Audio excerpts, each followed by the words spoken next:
Kung 79 ka nag-Saudi, kumikita ka na ng 9,000. Oh. 90. Hindi. Yung unang alis ko, ano ako eh. $1,000 ako eh. Ay, Ano? $1,000. 6,000 yon. 6,000 pesos lang. Ah, maliit no. Oh, liit.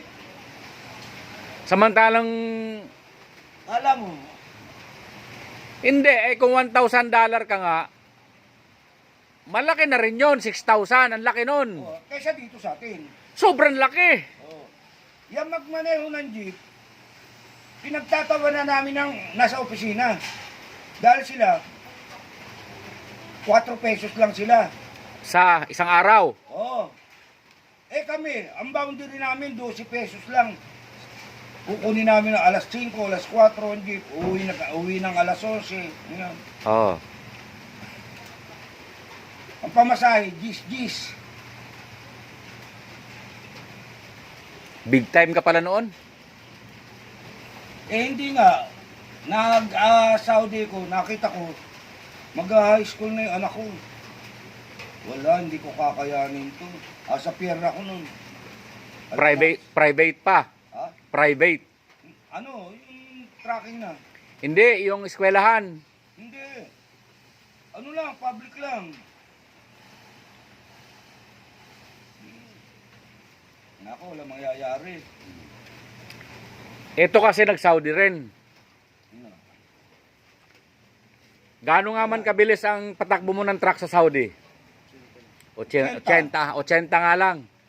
Eh nung panahon pala nila, pumapalo siya ng 170 na takbuhan eh. Doon, kid, ang mamatay nan dahil sa'yo. Hanggat kaya ng dibdib mo. Diba? Pwede naman lumampas kung Oo. hindi ka mahuli. Nga, tanungin mo, ang layo ng Riyadh to Jeddah, 1,100 Kilometers. 1,100 kilometers. Layo, parang papuntang Mindanao. Kukunin ko 16 hours. Ano tuloy ng takmo? Oo nga. 16 hours. Oh, I-divide mo yun. 160. Oo, mga ganon. 160, 170. Oh, Noon, di ka kakain nun. may tip ka naman nun. 300. Kasi panghabol yung karga mo. Oo. Cover ko yun. 300 real naman yun. Bayad sa akin. Pagkain. Akin na yun. Bukod yun, per trip ko.